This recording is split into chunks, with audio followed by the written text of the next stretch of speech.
Hello, everybody. Welcome back to the Monster Hobbies model car group build, or build party, I should say.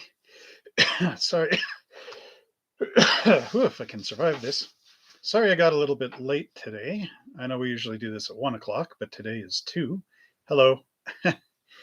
uh, I had one of my old Monster Hobbies store customers come over and interview me today because he is in I guess, a business class at his school, marketing or something.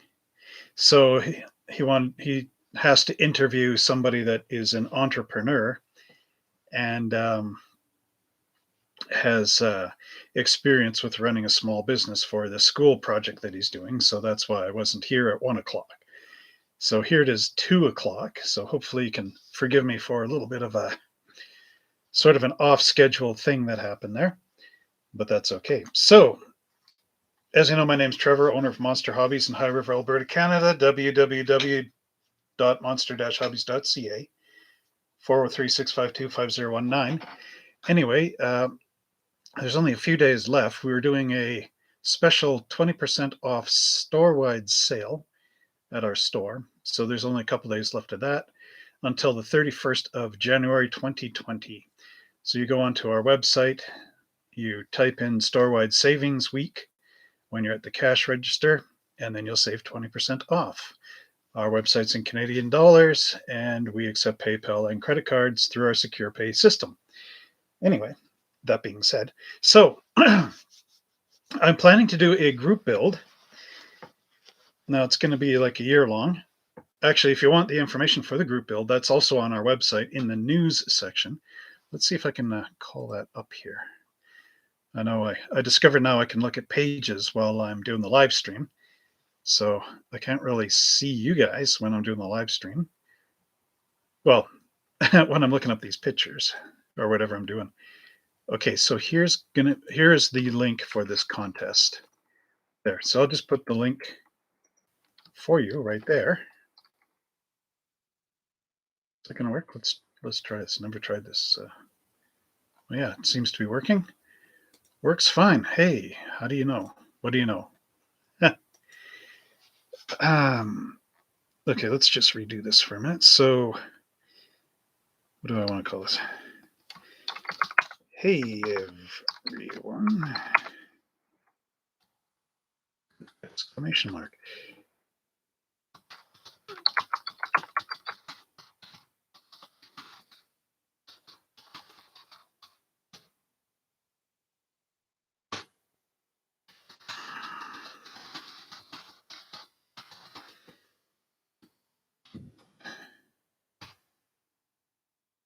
Hey everyone, check out our amazing group build by clicking this link. I wonder if that'll work. So we've got one person in the room. Hello, one person. How's it going, eh? Okay, so this the group build that we're going to be doing, which I'm excited for. I'm jumping with joy. Anyway, the group build is going to be based on custom cars, hot rods, show rods, and that sort of thing. I've actually left a bit of a link in the community tab based on what this is all about. So instead of working on like the Packard today or whatever, I thought I would sort of show and give some ideas of what you can build. Now, I don't mean what you can build. I mean, build what you want to build. This is a very open group build. You can build anything you like. But I just want to show you some of the cool kits out there that have a lot of really amazing customizing parts. Like, for example, this 1965 Buick Riviera by AMT Ertl. Actually, they're, I don't know if this round 2 has come out with this again or quite what the deal is. But anyway, now this one came out in 2004, but I did have an earlier one. It's a good kit. I do believe this came out in the earlier 60s. That's interesting. Oh, so you get 2 engines in this, the stock one and the custom. And then a whole bunch of really cool wheels and tires, including the wire wheels. And then there's our seats and the upholstery, 2 different styles. And we got the chassis and everything on the inside. Very good stuff. Now, on Wednesday, somebody was asking me, or we got into talking about this George Barris challenge. So that's why I brought the 65 Buick up, just to show you what's out there. Now, a while ago when everybody was doing those shows like Pimp My Ride and what was the other one?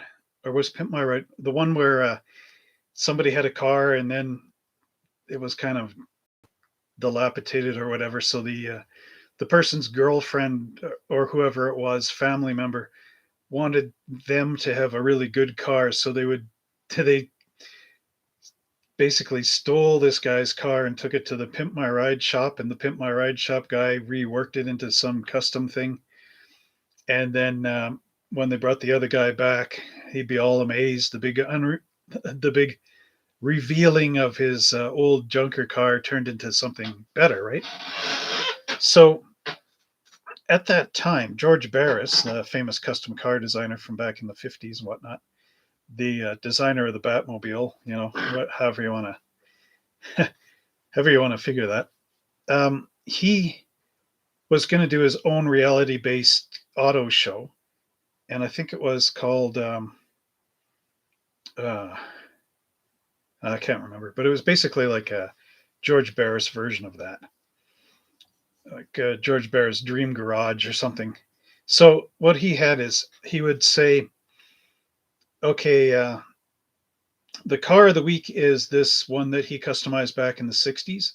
And then there was 4 competing teams of 4 people that would try to duplicate that car and rebuild it. I think it was the George Barris Challenge, I think is what it was called. So anyway, I was watching that and I figured that I could build one of those cars, but the model car version of it, and send it down to Barris. But sadly, Barris passed away. Anyway, on the one challenge I watched, these were on YouTube as well. It was for his 65 Riviera. So I started to customize this one. And like there's the custom fender flares and all that. Actually, this is really rough. I should sand this out. But yeah, that was one of his Riviera customizing things. So I was starting to do this just to send it down and show him for that show. Because I met Barris in one of the World of Wheels. He actually signed one of my cars. And he liked my work on it so much that he said that I should come down to California and build the models for him. I dropped the grill out because, of course, it wasn't glued in. There it is under the hood. You can see a lot of nice detail there.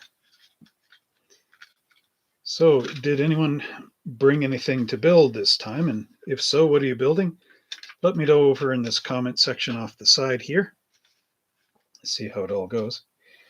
Hopefully, the weather is good where you are. Out here, it's getting warmer. Some of the snow is melting and turning into big sheets of ice. So you got to be careful where you're walking. I think that went upside down. So there it is there. Yeah, just dropping everything today.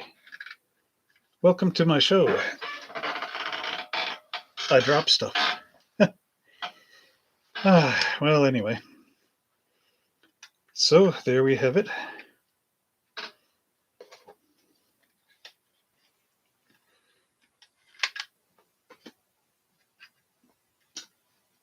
So yeah, there's one of the stock grill. If you want the stock grill in there, that can also be sort of a treat of the week. And then we've got this grill as well. Don't know if that can get this to fit in. Interesting. That's a really weird grill. Is that supposed to go in the front or is that something else? Well, I think that's kind of it. I don't know. Have any of you guys built this car in the past? Let me know off in the side here. Yeah.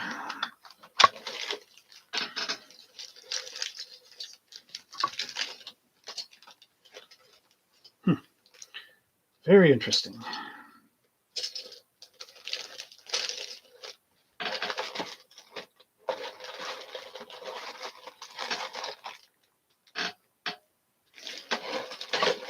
Here's this little cool TV on a little stand that comes with the kit. Very neat. But the real reason why I got this car was for those wire wheels. Those are really nice looking. Can't have a better set, I think, in any car kit than these.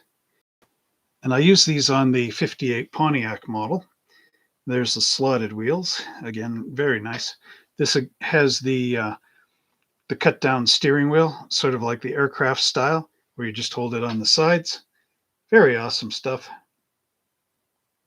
Little knockoffs you can put in. You can put them into the wire wheels or these ones down below, the slotted mag wheels.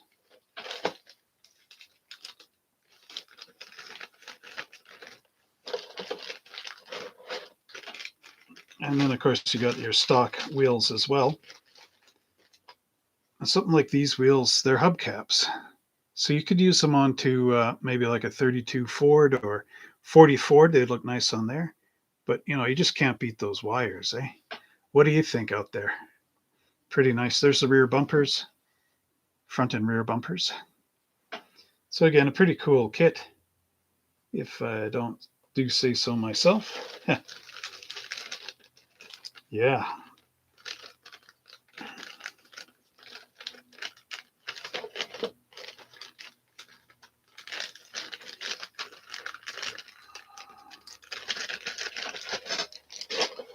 Yeah, some good stuff.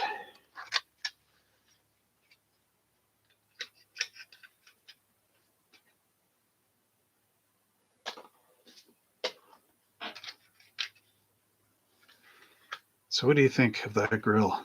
Pretty nice work, eh? Should be fun to sand it down. Maybe that's what I should do. We'll run out and grab a sandpaper. Sit here and sand the front of the Buick. Yeah, speaking of Buicks, here's another one. Got the Customizing Series 66 Buick Wildcat. This one's from, I think, 89. Let's see if I can see that on the box somewhere. 87. But I have seen it out again. This one I started working on when I was in auto body collision repair. And I had some really neat idea on there, making that side scoop much like the Ferrari. But I don't know. This thing got a little bit complicated. This funny color is actually primer for galvanized steel. And the reason why I got it on there is because you can paint lacquer paint onto top of this stuff, and it won't etch the plastic. Those wheels, I do believe, are from the 40 Ford kit. I can't remember. They're quite common back in the 90s. Now here's the interior. I think I used the Riviera custom dashboard on there. Still pretty neat. Sort of a Recaro look. I guess it is. Oh, yeah, I glued the dashboard in. Well, I should finish it. What I do is just figure out this body here. I think it needs putty inside the little scoops. You can see it's a bit rough. I don't know. Overall, it's not too bad, I suppose. It's funny the stuff you do when you're a kid and then you realize later when you become an adult, like you get stuck with it as a kid and you can't figure out how to get yourself out of it. But then as an adult, you come up with some better ideas. There, of course, is the chrome parts tree with all the different grills and everything. Quite nice indeed. Not sure which one I wanted to use, or maybe just leave the one that's already molded in place. That one's pretty slick. Yeah, real awesome stuff. Back tail lamps. Can't quite remember what I was going to do there. Don't think I was using any of these. Maybe it's in the box. Got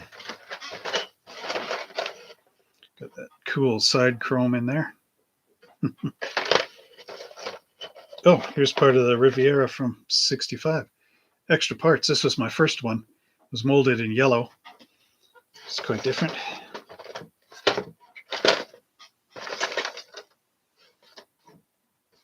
Oh, here's what I wanted to do. Yeah, this is cool.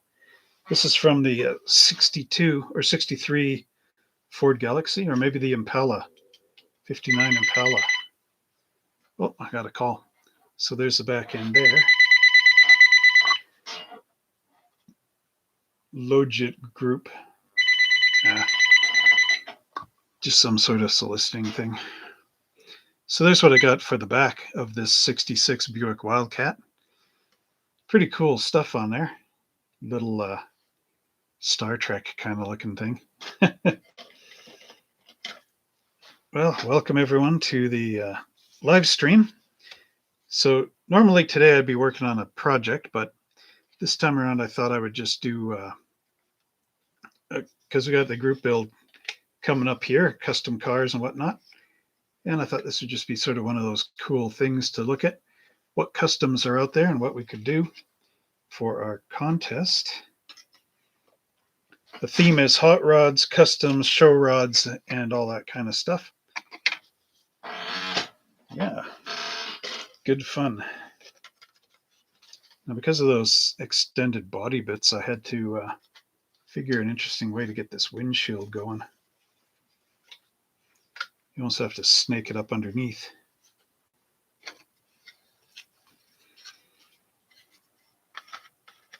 And then that interior shell gets a little bit tight just with the way it is. But I can navigate it up underneath the scoops. Maybe I should just leave it in this green. The galvanized primer look. Overall, this AMT kit fits together really well. Really an amazing thing. There we go. Yeah, I could add a bunch of things to help this out. A couple little strips on the inside of the hood, on the top of the fender wells, or top of the fenders, pardon me. Top of the fenders to you. And just put those in there. I did lower this down quite a bit. This gives it this really neat, kind of cool lowrider look. I think the front's hanging up on something, but maybe not. Yeah, I should finish this off. But if we're starting in this group build, of course, we're looking for brand new kits that you haven't started before. So again, this is just for ideas. Just a little show and tell today. These got the directional tires on them too. The tread goes that certain way, so it digs into the ground as you're going down the road.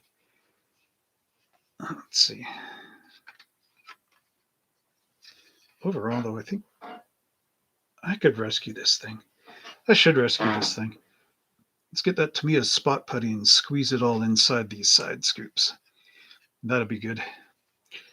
Hello out there. Hope you're having fun today. Hope you're having a good day. Having a good day, eh? Oh, yeah.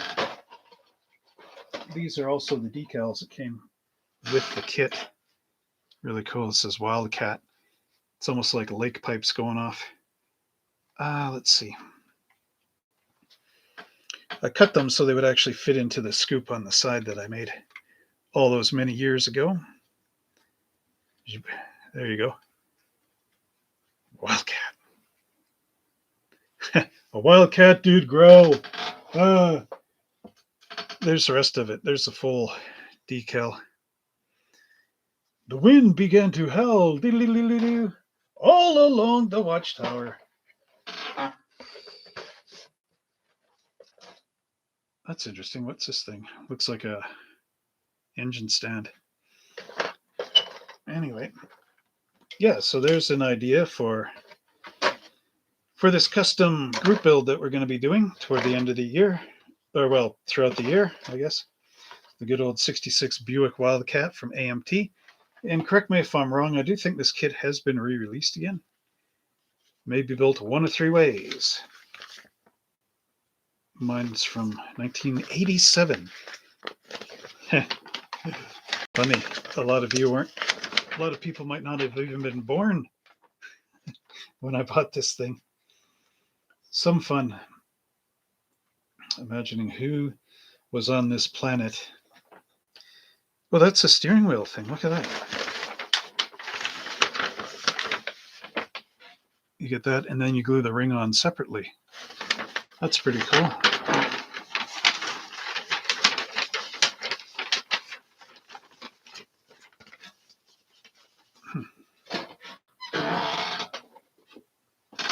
So here's the lid. So this is one of the ways that the Buick could be built. And then these are all the cool things that came with the kit. So you got the trophy and the stand and the little, what are they, sconchins or whatever that go around the car. You put a string through them. You got these plastic tools that came in there, the front grille and the nose, the back tail lamps, and then those type of wheels. It's always pretty cool. Then, of course, you can build the kit stock, which is another nice one. Got to get another one of these to build stock. There's a stock engine. And there's the Wildcat type car. So again, very cool stuff. And don't be afraid to customize the body. Kind of hurt my finger there. Okay, so here's another really cool kit with a lot of options that you can get, and that is the 64 Mercury Marauder. This one is really nice. You can build this almost 4 ways, I think, 3 or 4 ways. I did an unboxing of this. You can find it on our channel as well. So there's the Mercury Marauder. So now look at the engine you get in here is, of course, I think it's a 390. But you can swap out the air cleaner for these dual pot carburetor things. Or are they fuel injection? Pressure pots. Oh, blower. Yeah, it's got the blower up in front here. This is more like a, what they call that style. Supercharger. It's a supercharger type engine that you can make for this thing. And the blower Bentley had that type of supercharger on it back in the 30s. So there's all the different bits you get in there. Again, you can build this as a race car or custom. All kinds of really cool, groovy things. And there's our hood and all that. So you're getting on the back. That's a stock version, very easy to build. Now for racing, you put on those covers and the extra braces for the rear window and the hood strap, all that cool stuff. Then there we've got, look at all those really cool custom components. You got the scissor jack in there as well. And you got my arm getting tired holding this up. The quad headlamps, the little scoops, and then on the back, look at all that cool insert stuff that's on there. And the 58 Chevy taillights standing up there vertically, just in the corner. So again, another really cool model kit that would be very fun as something to build for this group build that we're going to be doing. So if you need all the rules on the group build, it's just sitting up here. There's a link for that. Send you right over there in a jiffy. So again, very nice. I like these old AMTs. They're easy to build. You can get one done on a weekend because everything's just molded into place. They're basically the old promotional kits. And then after they were promotional cars, AMT, back in the 60s, of course, added in all these custom features and whatnot. So promo car was a model car that AMT or one of those companies made. And they would sell it at the car dealerships, or the car dealerships would give it away to people when they bought a new car. I guess AMT would sell them to the car dealership. And then the car dealership from there would give them to the customer. They don't do that anymore. But like, look at the 2 different seats you get in here. You've got quite a bit of choice. And then, what else have we got? Oop. Well, there goes that. There's more of those custom bits and pieces, like the little inserts and whatnot. The firewall, engine, all that. There's the trophy stand. Top of the engine block, that Johan promo style, all molded as one piece. Now let's just put that to there. Oh, I just discovered something. Okay, there's the roll bar and all that. And I just discovered that I knocked the steering wheel on the floor from the Buick. There it is there. Pretty cool stuff. Oh, is that a model part there? I think so.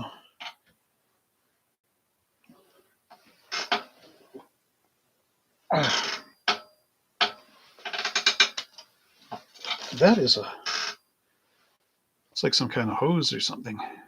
Very interesting. Okay, what I don't really want to show you that.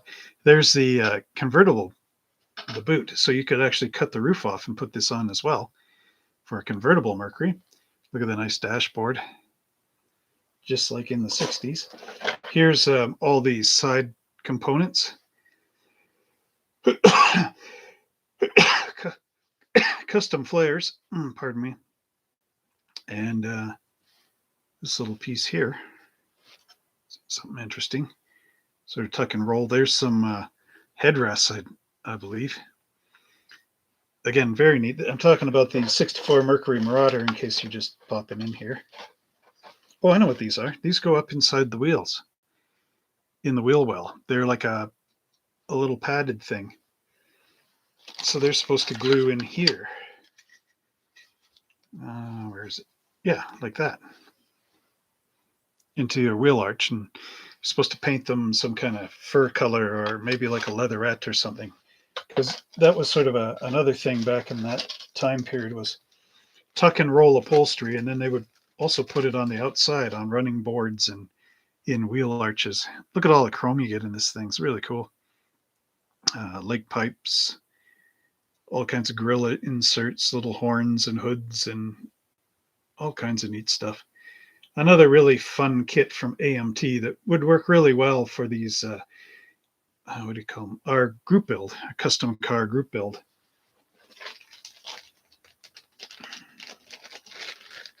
And it's interesting too, they actually give you the chassis screws in this bag, just like the real promotional car. I wonder what this little black, oh, that's a hood clip.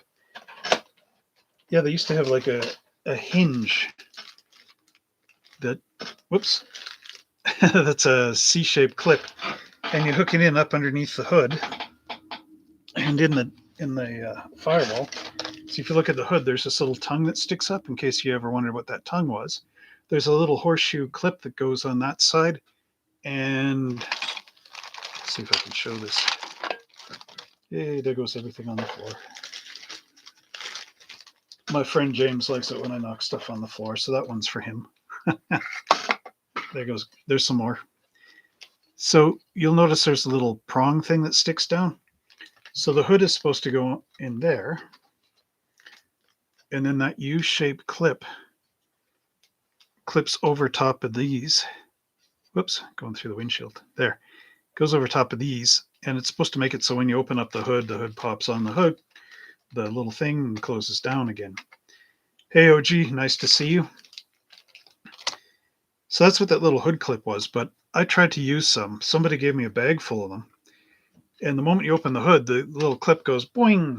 So there's nothing there to hold that clip with enough tension there, other than when the hood's closed.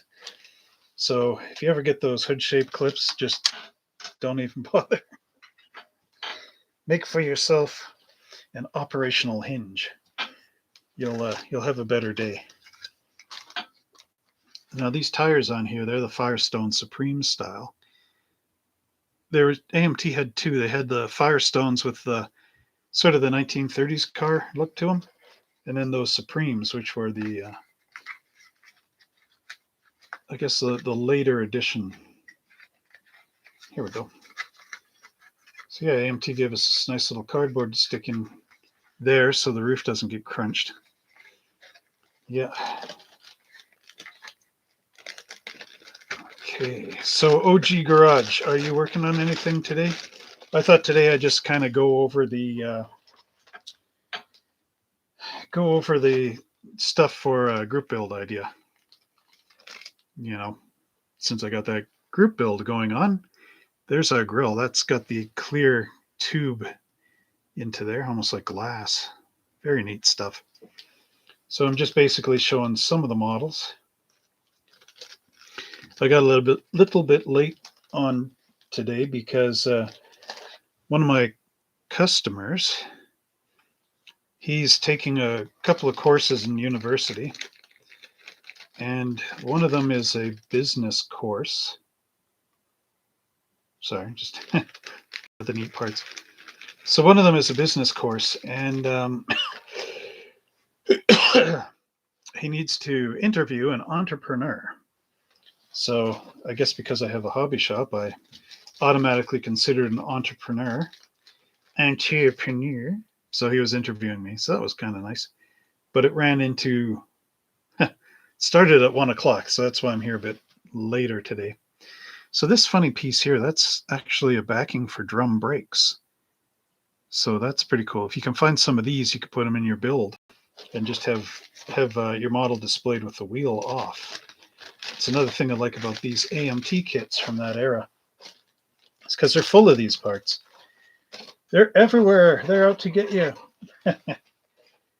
Yeah, like again, these nice long fender skirts and the rolled pan back end here and all that cool stuff. These inner tuck and roll pleats for going up inside your wheel arches.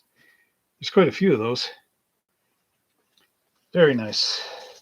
Very nice. I am a Borat. Very nice. Oh, here's the brake parts for the drum brake. I know the camera's not going to get that too well, but you got the brake cylinder up top, and then it pushes them out. These are in the rear. Now, if you wanted that in the front, there's actually, the front brakes had two of these pistons, one at the top and one at the bottom. My 72 Oldsmobile is four-wheel drum brakes. Yeah, fun times. But that's how they looked in the front. They had the dual cylinders, one at the top, one at the bottom, because, of course, you need more braking power in the front. So by getting in the extra little booster there, it helps to push the brake pads out more. Okay, OG, hang on a minute. I'm just getting this together. I'm looking at the 68 Mercury Marauder. So there it is. In all its glory. That's a good one for our group build. Can turn it into a lowrider too. There's that funny Cobra pipe popping out again. Falling on my floor. There's your interior. The only downside is this is molded in the back. So if you want bucket seats in there, you'd have to cut this out, I guess. And I don't know how well that's going to go. So you're kind of stuck with like really futuristic custom seats in the front and grandma's back seat in the back. So there we go. Yeah, really neat. Now I have a plastic bag in here that, I guess that was for the chassis. The shashishish. That's your shashishish right there. Shashish. Shush, shush, shush. Shishushish. There's our inner fender aprons. They're nice. They've got some stuff molded in there. Yeah, this would be cool if the other thing would be to open up the trunk lid. Let's just see something here. Here, I'm going to switch this kit out for a moment, if it'll let me.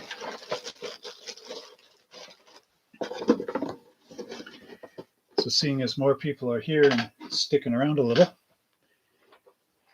I can show this again. 66 Buick Wildcat customizing series. This came out in 1987 for those in the know. It's another really good kit. Now I started to work on this, but that's why I haven't done a what's in the box on it. And I don't have the new one, if there is a new one, from round 2. But this is the stuff you got in this kit. So if you ever find these customizing series, they're well worth the money. You get the stanchion pins. You put a string through them. And then you get all the trophies and the display stand. Get these nice tools. And then many of the custom parts. And you can build this as stock or 2 different customs. All depends on what you want to do. A neat little hood there. It's got sort of the Camaro square scoop things on the top. This is what I got done on this car. I did this back in the 90s when I was young and more creative. I put in these Ferrari style scoops going into that back wheel, but I didn't quite know how to finish them off. But now that I'm an old man of 47, I know some of you laugh. You laugh! Anyway, as an old man of 47,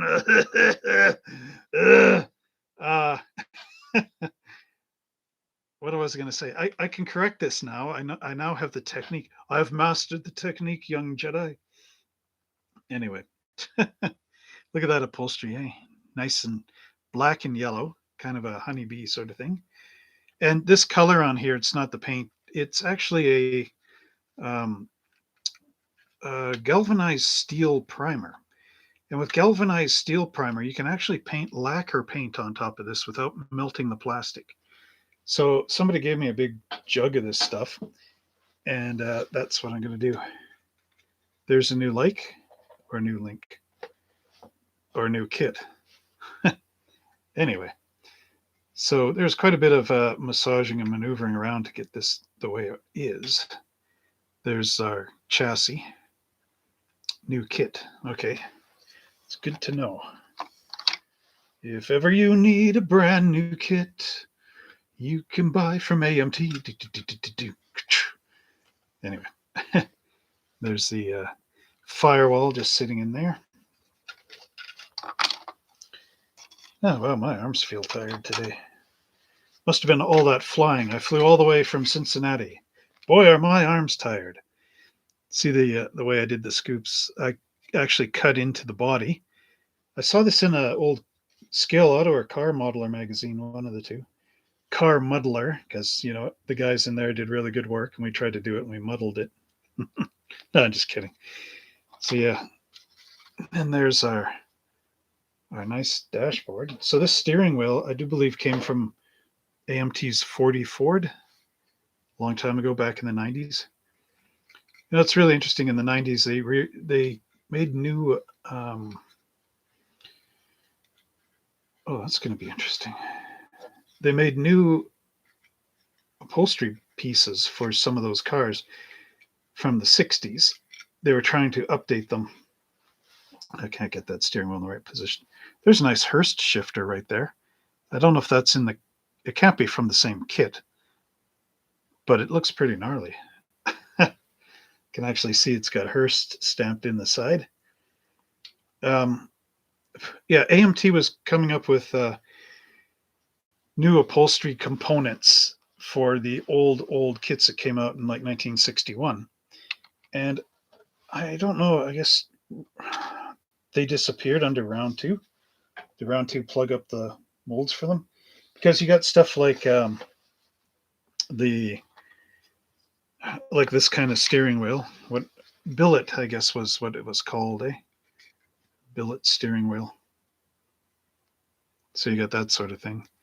I know now there's sort of the anti-billet movement going on. Nobody wants stuff that looked like Boyd Connington made it for whatever reason. There was a protest for a while. I don't know if that finally disappeared. But anyway, it's all trends, of course.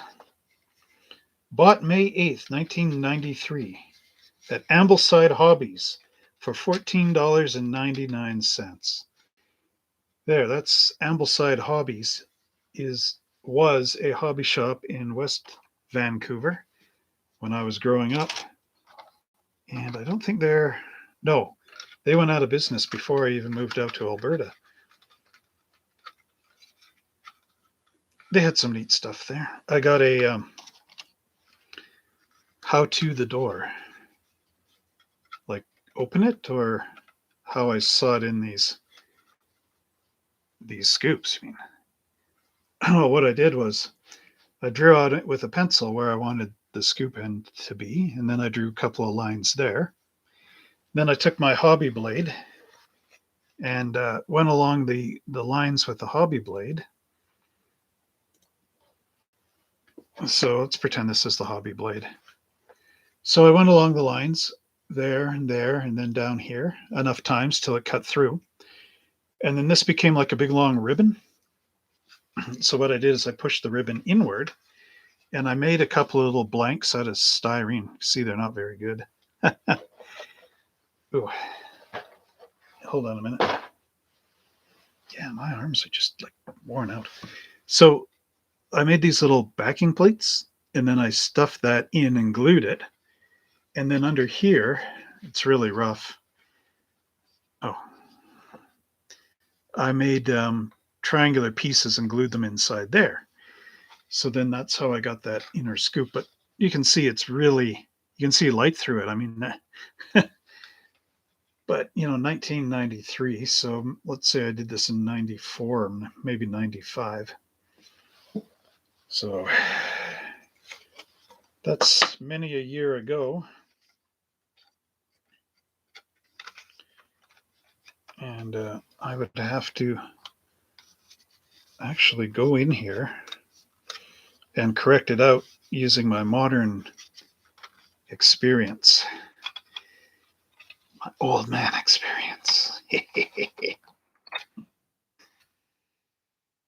1993, I wasn't even dating yet. Not for lack of trying. Anyway, yeah, so there we go. Big bad Buick. Sort of that. And then, where's the back end? I reworked the insert for the 59 El Camino so that you get this Star Trek space car, because in the future everybody drives flying cars, right? Yeah, what future is that? They've been saying that since the 50s. Who was with me on Wednesday? Last Wednesday in Vegas. Yeah. So last Wednesday in Vegas, we were all gambling, and I ended up winning a great big pot of all this money. But then afterwards, I blew it all on hot dogs and Smokies for the rest of you guys. So, I want to get that back again. So I think OJ Garage there owes me about $65 million. But at any rate, that's okay. Yeah, right. So, no, on Wednesday, I was talking about that George Barris challenge thing. And remember, I was saying I built this 65 Buick Riviera because Barris was saying that was one of the cars that was on this Barris rebuild thing on his show. So I dug that out, and I wanted to show you guys what that looks like. Hey, Paint Namer, you're here. You're cooking. It's good. Oh, boy. I was watching YouTube one day, and there's a really interesting cooking show. Oops. Oh, hang on a minute. Important call from my daughters. Hello. Yeah, just a sec. Girls. Phone.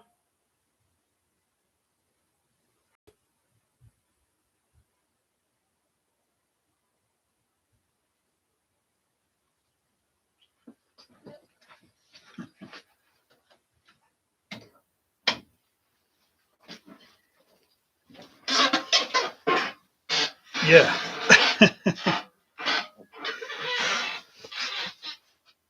Call from my girls. Anyway, so getting back to this. So George Barris had this program that he was going to do called the George Barris Challenge. And what it was is he had 4 groups of 4 people. And they were supposed to, each week or whatever, how this show worked, They're supposed to take one of the cars that George Barris had made in the past, and then they were supposed to go out there and find another like base car. And the show was these four people competing against each other to build those Barris creations of the past. So what I thought I would do is I saw the show on YouTube. Oh, OJ wants this Buick. Yeah, hopefully round two will pop it out again. I could use another one or two of them. So anyway,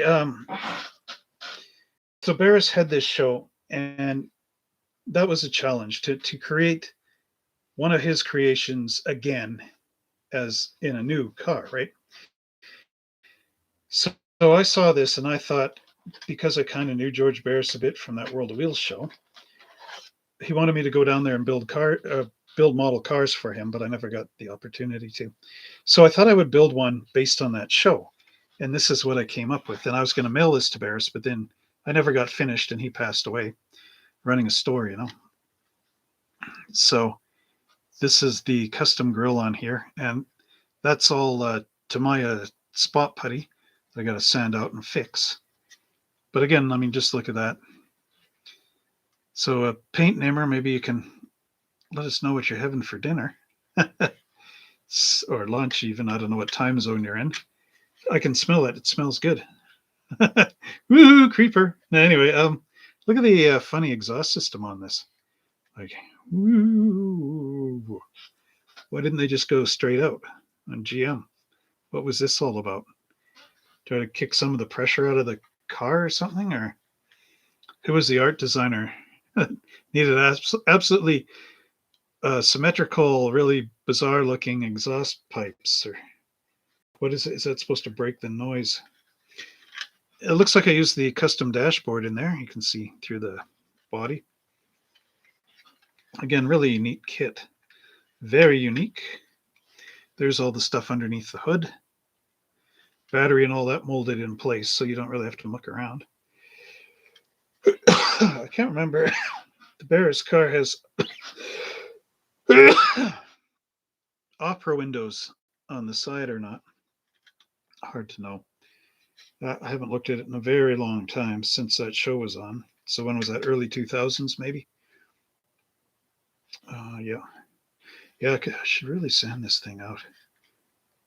But for the group build, of course, you got to start with a brand new model. So that kind of puts this out of the running. Here, OG, this is really nice. You'll like this. There's those wire wheels. They're really nice. Two-piece, and you get the knockoffs. Knockoffs are on the other chrome tree. There's your stock rims as well. Hubcaps. But those wires are really nice. You can put those on anything. I've got them on a promotional 58 Pontiac. And there's the backings as well. Right there. There's the knockoff. Got to make sure I don't break it off. And then you also get these the old spoke type wheels.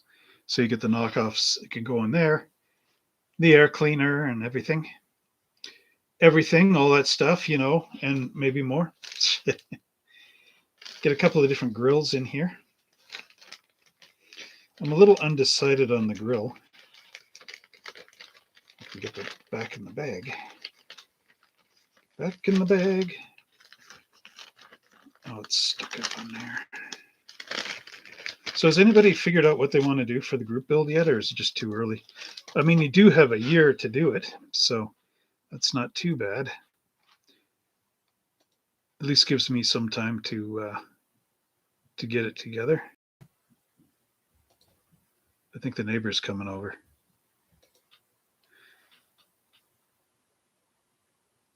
Oops, sorry, OG. I deleted your message because I'm trying to get...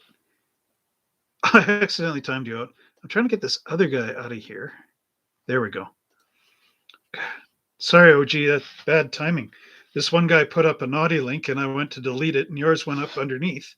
Your message went up underneath, and when I clicked to delete his, yours went in its place and I deleted it. So sorry, you're not in a timeout. You didn't do anything wrong. I just circumstances with that nonsense. So I still like you. We're still friends. Don't worry. You gotta love technology, hey? So there's that sunken in recess grill. And then I pop the hood open. I can replace that. Here's the stock grill. And I think I like the stock grill in there. It gives it, like if I put the sunken grill in, okay. Oops, it's upside down. Okay, get in there. Come on. Don't be naughty. Okay, so the sunken grill, I mean, it does come out at the top, but then it sort of goes in, right? It's being a sunken grill. So if you look at the stock grill,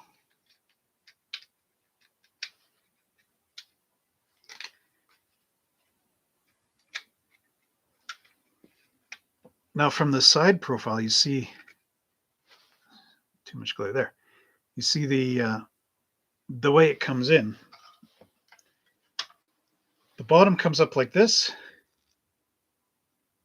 Hang on. The bottom is like this, and then the front is like that. So it's doing that inside. Whereas the sunken grill, you get this. So I think I like it like that better. So I'll probably go with the stock grill. What do you guys think? Unfortunately, the only person that would answer that is OG, and I accidentally put him in a timeout. Oh man. The only downside to it is it's got that big gap in the top, so I'd have to make a little hood latch thing just to cover that over.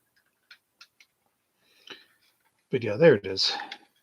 There's my puppy. No side scoops on this one. I learned that once, that lesson. Then I also to putty in the back here. So those would be, I don't know if they're taillights back there or exhaust tips. I have to take a look. There's the other grill that goes in there, but this thing, I don't know. Kind of makes me think of electronic components, And there's a nose piece that goes in the center, I believe. I could be wrong. Yeah, very nice. Very nice. Oh, look at the decal sheet here. There's another. Right out of the 70s, I think. City chicken and brown rice with salad. Hey, have you checked out the chop recipe thing? That's those people out of Korea, or sorry, out of Malaysia. And I've got that little ad with me and Danny the dog in some of the videos where Danny's like, "Boy, doing all these reviews really makes me hungry." See, I'm imitating Danny's voice. So, yeah, that they've got a bulgogi chicken that's really nice. So you might want to try that out sometime. Simple to make. So here's that little scribing tool. It's basically a pin. They did recommend, instead of just a regular pin, to use an actual sewing needle. The sewing needle, I think, would be a little more rigid. So what you do is you go, I should open this trunk lid. That could be slick. Wait, I can't even enter this in the group build. Has to be fresh and new. Maybe I can do semi-fresh. Anyway, you would take this and you go along the seam lines and keep going and keep going and keep going until eventually you cut through all the plastic going down. This plastic can be thick. This doesn't look like it's too thick, actually, the thickness in there. So it might not take too long to cut through this, but I did this one over here. It's still here. This was from a junked Johan Plymouth that was in the parts box. I don't know. And I scraped through the hood to cut it, or the trunk lid to cut it out. And it was so thick in here, it took me like an hour to get through this plastic. And it's all irregular too on this side. Can't really see it too well, but this thickness is going like thick and thin and everywhere else. So I went to scrape that out. It took forever. Finally got through it. That's what it looks like. So now somebody was suggesting, seen a YouTube video on this, that you take these paper clips and use these loops in here. And what you would do is you bend. Actually, this one would be really nice because it's got the little, you can see the little serration in here going all the way around. So you count the serrations, I guess, and then you bend this. So you bend the wire out at a 45-degree angle in here, and then, another 45 on the other end of that loop. And then you get a tube and you stick the one part of this into the tube, and then another tube or something like this underneath the hood, or the trunk lid, I mean. Oh, there goes my arm again. So then you have the loop sitting up in here inside on the little thing. So then when you open this, the loop goes up underneath like a hook, like this. That's what it's doing underneath there. So that's pretty cool. Ta-da. But took a long time with that little tiny needle, and I was pushing my finger on it like this. I ended up with guitar finger, where you get the line in through and it hurts. So yeah, really cool stuff there. So there's the Buick, and there's the instructions, and here I am, and here's my t-shirt. I don't know, what am I supposed to say next? We need a little conversation going on in the side here. Nobody's saying anything. Well, they are, but they're not like typing like super fast like this, like I'm gonna do right now. Like,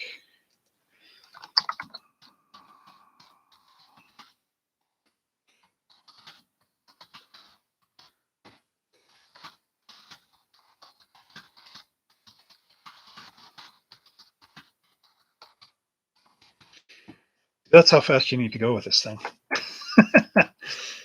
I've been in chat rooms where it is like that, where it's just like people going.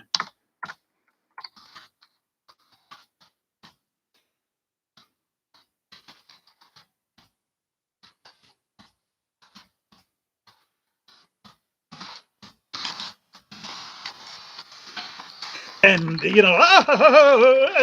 you're trying to figure out. So there it is there. I hope no one's deciphering this as being anything important, because it's not. But this is. Where is that? Oh, I made a mistake there. Oh, maybe not. That last thing I just put in there, that's the link to our group build. So if you want to know what the rules and instructions and everything are on that, then click that link and it'll show you exactly. Oh, hey, exactly what you need to know for our thing. Hey, I found out, I wrote it down on here.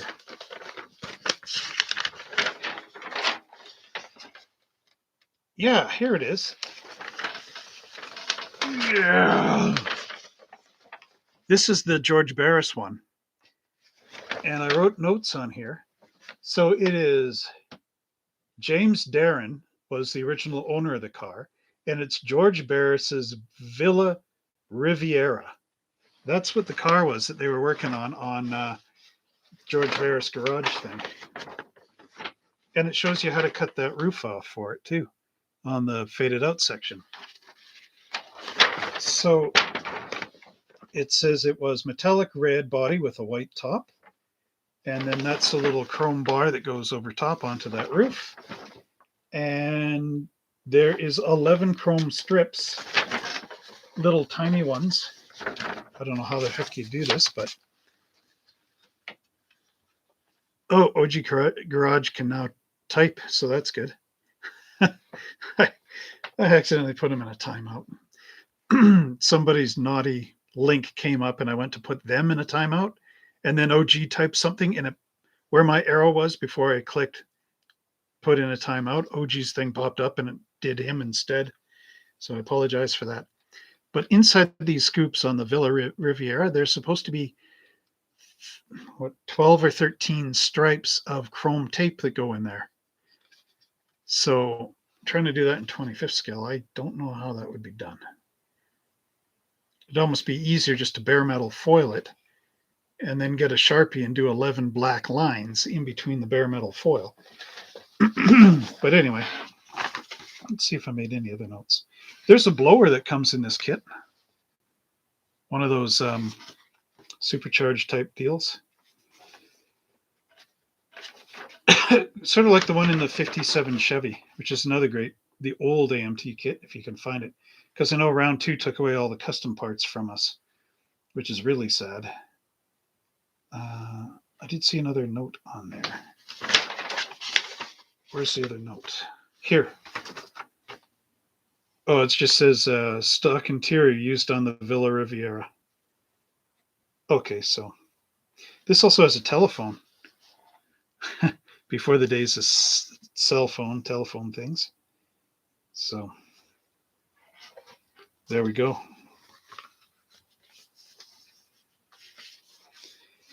Yeah, so really nice. Again, I must apologize to OG Garage for the little mishap there. So really I only brought 3 models into the room. And we're an hour in, and I really don't know what to say anymore. So I'll just do the station identification break. I can see, OG, when you type in here, I can see your typing. So you must still be okay to type in the group. So I don't know. Well, hopefully it'll all be cured up for next time. I'm sure the timeout is only for a little bit, not for like... I wonder if I can see. What happens if I click here?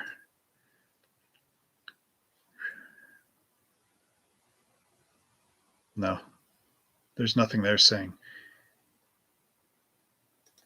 Let me roll up here just a second here. What does it say? OG Garage was timed out by Monster Hobbies for 300 seconds. 300 seconds. What does that equate to in minutes? I guess 300 divided by 60. 300 divided by 60. Oh, so you're stuck for 5 minutes. I guess that's not too bad. Anyway. Funny. Okay, so my name is Trevor Selescu, owner of Monster Hobbies. We're no longer located here. We are online. You can find us at www.monster-hobbies.ca or phone the store 403-652-5019. And operators are standing by. Actually, I'm sitting in a squeaky chair. Operators are sitting in a squeaky chair. Okay. But to be serious, our site is based in Canadian dollars. So that means that if you're shopping from America, you get a great big discount on the exchange rate. Woohoo! We offer free shipping on orders over $75 through Canada. But we can ship around the world because we use Canada Post. We accept PayPal and credit cards through our secure pay system. If you buy something once we process your card on our end, then once we process card on our end, all that information is eliminated so nobody can buy it or whatever. Now, this week, we've got a sale going on from January 24th to the 31st. You can save 20% off your entire Monster Hobbies purchases by typing in store-wide savings save week. Store-wide saving week. And that'll save you an amazing 20% off all your purchases from us. So who doesn't like a sale? I like sales, especially when they're on ships and I'm in the middle of the ocean and there's a breeze going on. And we also have a newsletter you can sign up for, which will tell you all these great things that are coming out. And don't forget to check out our group build. and that is going to be starting soon. It's hot rods, customs, and show rods. So that's why I was showing these models. They're some of the customs I worked on in the past. And all the information you need is on this link right here. Put it in the side. So just click there and it'll take you to the actual page. So sorry to hear about your issues there, OG. I hope it will get better for you. But anyway, I had some salty soup at lunch, so I'm all stuck up in it. Anyway, so we're in an hour in, and usually this is like a group build party, but I didn't really have anything to bring to build today. But because we've got this custom group build thing going on, I thought I would at least remind everybody. Now, I just came up with the rules on Wednesday, so today's Saturday, and I do believe it starts around February the 1st, goes for a full year.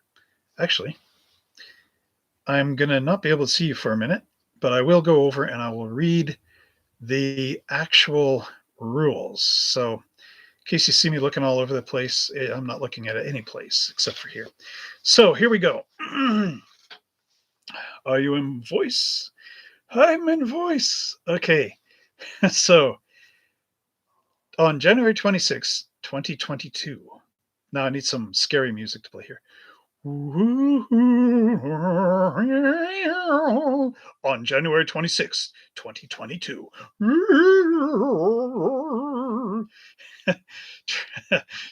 Trevor posted on Monster Hobbies the 2022 custom rat rod and show rod model car group build rules. These are the rules, folks. Okay, so it says, welcome to the Monster Hobbies 2022 custom rat rod, hot rod.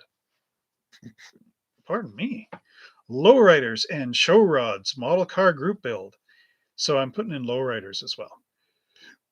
This build was voted for on yeah, a little bit of grammatical error here. This build was voted on by the viewers of the Monster Hobbies Model Car Garage YouTube channel.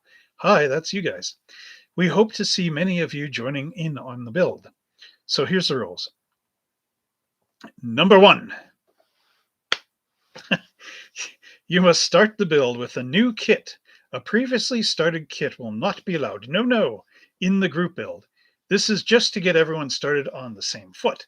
Now that could be the right foot or the left foot, or maybe the foot in between, but we don't know. But it's the same one. I mock my own contest. Anyway, okay. A build can be a plastic model kit, a 3D printed assembly kit, a resin model kit, a kit bash, or a scratch build. Just putting together or printing out a file, so this is for you 3D guys, is not considered a build. A build has work done on it. I can hear an echo now. A build has work done on it, such as sanding, filling, or filing, gluing, painting, etc. Models or 3D prints with nothing done to them will not be accepted. So you can't. So basically, what it is, if you wanted to build a 3D printed Ferrari, let's say, so what we could accept is if you printed the engine and you printed like the valve covers and the cylinder heads and the block and all that separately, and then you cleaned up your 3D print from the flash and the little pins that stick out of it or whatever, and you glue that together as if it was a model kit, and you do that with the body and everything else, that would be okay. But if you just take like the basic Ferrari and print it like with from the wheels and the tires and all the way, so it's just one solid block of 3D printed matter, that's not good. That won't cut it. Where to get to? Number 3, your build must be either a hot rod, a show rod, or a custom model car or truck, or a lowrider, It can be from any year, any era, in any style, and from any manufacturer, model kit wise or real car wise. So you can build a 32 Ford, you could build a 29 Hudson, you could build a 55 Chevy, you can build whatever, right? Doesn't matter. I don't care. I just don't care, Mr. Spock. Anyway, number 4, your build must be either in 1/24th or 1/25th scale.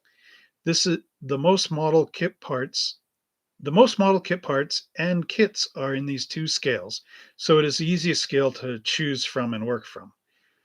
Number 5, this group build is open primarily to YouTube content creators, although if you do not wish to make YouTube videos about your build or you cannot make a video, we can make one for you using your pictures and descriptions and sent to us via email to sales@monster-hobbies.ca. And then I've got a thing on pictures. It's coming up. There is an option to post on our Facebook group build page as well. Oh, and I need to create that group page and put the link in here.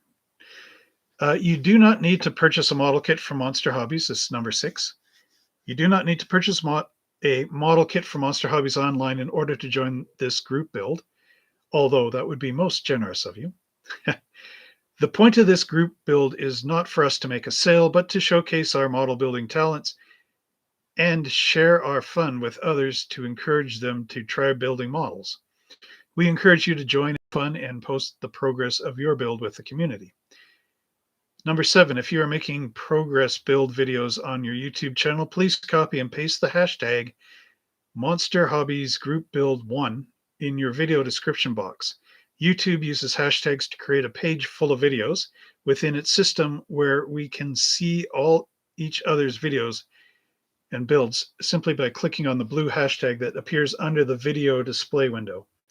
The build begins February 1st, 2022 and ends on December 31st, 2022 at 11:59 Greater Mountain Time. That's my time. We need all your pictures and write-ups and anything else by that time. And number 9, if you finish your build, so this goes from February to December. So let's say you finish in June. You can enter another model as the year progresses. This isn't a contest really, it's just a show and shine. So now for photographs, there's only 3 things. Number 1, simply send a minimum of between 4 and 20 good pictures of your models to sales@monsterhobbies.ca with a description of what you did to build your model. Please send your pictures in a JPEG format, because then I can reduce them for our site. Number 2, make sure you have a clean background for the best viewing possible. So don't just take it on your bench and you got all your tools and everything all over the place. Try to take a picture of your model with like the white cloth that comes in the back so that that's all we see is just your model and not like your clutter. Pictures with cluttered backgrounds will not be accepted. And number 3, make sure you put your name and a number on your pictures. This makes it easier for us to place them in the correct order, especially if I'm using them to make a video. And the most important rule of all, have fun and enjoy your build. We love to see your pictures and to learn about your model building journey. Okay, so now I return to everybody. Oh, Paint Namer also had the same issue.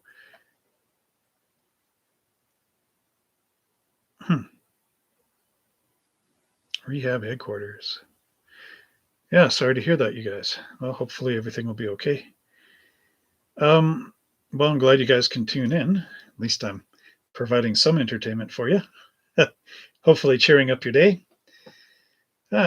Cheer up your day the Monster Hobbies way. Yeah, so I hope you guys got the gist of those rules and stuff for the build. And if you want to read them more, of course, just click that link wherever I posted it. And you should be okay. And begin. February 1st. That's in 3 days. 29, 30, 31. 2 days. Boy, I should really make a little advertisement saying, hey, everybody, join the group build and post that over on my Facebook page. I was just saying to my friend James earlier, I think I've discovered a little thing I'm missing in my Monster Hobbies being online experience.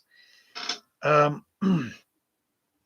is a little bit off topic for models, but not really.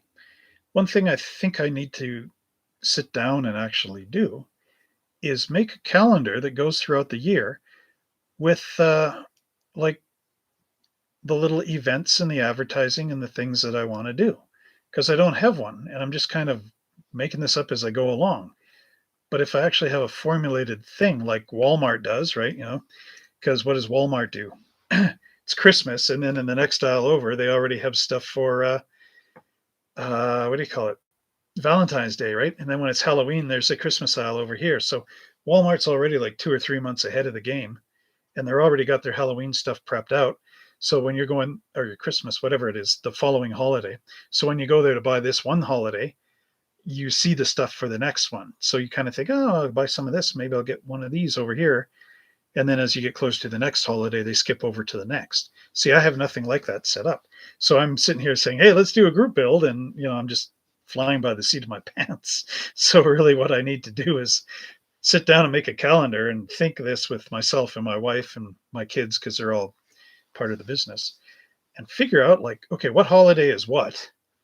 And what can we put in here that would make something interesting for like customers that might want to pick something up, or just to acknowledge some of these things too. Like, it's easy to say Merry Christmas, but we don't really say Happy Hanukkah or Kwanzaa or any of that other stuff, because it's not, sort of part of my background, but that doesn't mean it's not part of your background. So, I mean, maybe I should be acknowledging this stuff, like as a business. Like, I don't know.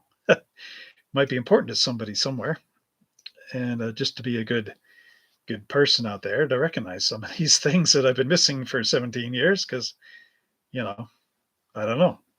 Or maybe that, because the web is a worldwide thing, so maybe I should be more a little worldwide savvy.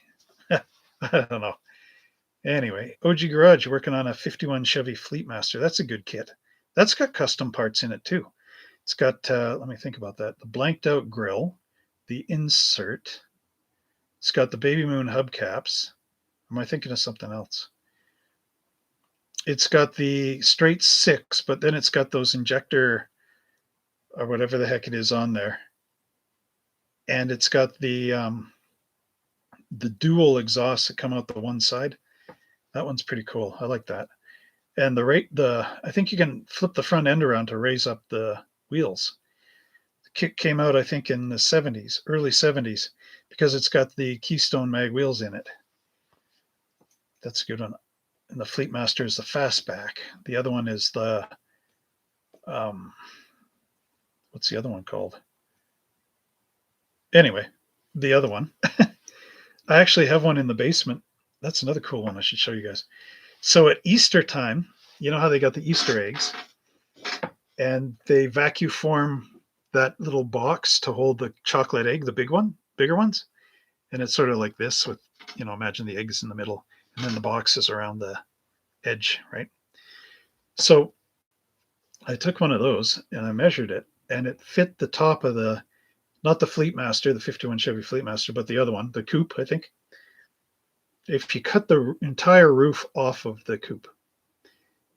Oh, okay. So that could be one you could build for the group build. So anyway, you cut the convertible, or the coupe roof off, including the front windshield pillars.